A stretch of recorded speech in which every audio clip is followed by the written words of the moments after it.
ढेंकानाल भारतीय योग संस्थार द्वितीय दिवसीय योग शिविर अनुष्ठित। रोग निराकरण पाई योग ही सबुठारु बड़ अस्त्र।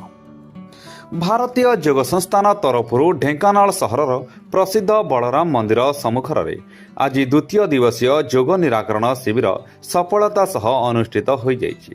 ଏହି ଶିବିରରେ ସ୍ଥାନୀୟ ଅଞ୍ଚଳର ଶତାଧିକ ସାଧକ ସାଧିକା ଏବଂ ଜନସାଧାରଣ ଯୋଗ ଦେଇ ଯୋଗାଭ୍ୟାସ କରିଥିଲେ।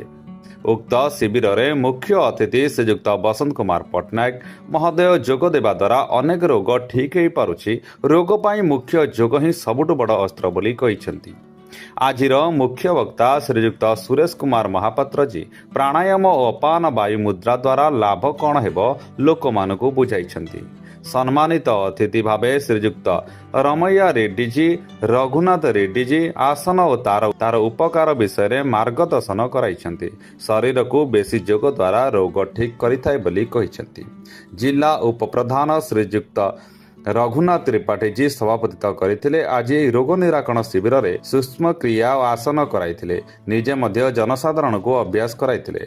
श्रीमती इंदिरा देवताजी परिचालना ओमकार ध्वनि और गायत्री मंत्र डॉक्टर धर्मानंद पुष्टिजी हास्यासन करथिले। श्री शरद लेंकाजी धन्यवाद और शांति पाठ करी शिविर संग कराइथिले। ढेंकानाल शुभम पाणी का रिपोर्ट RM न्यूज 8। आपण भगवान को डाकिबार गोटे बड़ माध्यम। आपण किछि न डाकिले खाली ओंकार करदेले भगवान सुनिले आपण सब शुभ हो। तेणु योग जीवन में सफलता राजमार्ग होउछि योग। से योग को आपण माने निजे आपणार करिसंती। मोर किछि कहिबार नाही, किंतु प्राणायाम और ध्यान ए तीनोटी ही हमें आपण को सिखौछु। महर्षि पतंजलि अष्टांग योग करथिले। तो यम नियम आसन प्राणायाम प्रत्याहार धारणा ध्यान समाधि। यम नियम यम माने संयमता आचरण करबा। नियम माने रूल रेगुलेशन को मानिबा। आसन माने हम फिजिकल शरीर को ठीक करबा। हम स्थूल शरीर को आमे ठीक करबा। जोटा आमे वर्तमान करथिले आसन विभिन्न आसन करथिले। ठिया आसन बसिबा आसन आज आम पेट ऊपर करलुनी कारण जगह नहीं समय भी हो जाऊँगी।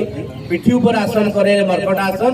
जो माने नियमित मर्कट आसन करेंगे से बैकबोन टा ठीक रहिबो, मेरुदंड टा ठीक रहिबो। जोटा हमर रामा रेड्डी सार करेले कोणासन करेले गोड़ हाथ ठीक रहिबो। गोड़ हाथ दुईटा एकर कौन प्रोब्लेम होनी जोटा रघुनाथ रेड्डी करेले। आ शवासन सबुठ बढ़िया विश्रामासन। आपण 5 ରୁ 10 मिनिट शवासन करेंगे अध घंटे पूर्ण विश्राम रे आम शरीर जेति लाभ पाइबो सेटा पाइ परिबे। हम कोणासन गोटे अछि स्केलेटन सिस्टम जो आड़ गुडी कर सब शक्तिशाली सुंदर सहज आसन।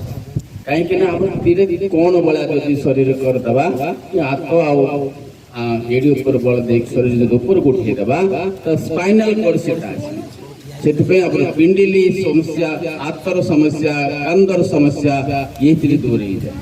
किंतु धीरे धीरे करेंगे धीरे धीरे आप उठे धीरे धीरे आप मसल्स पेन ठीक अच्छे।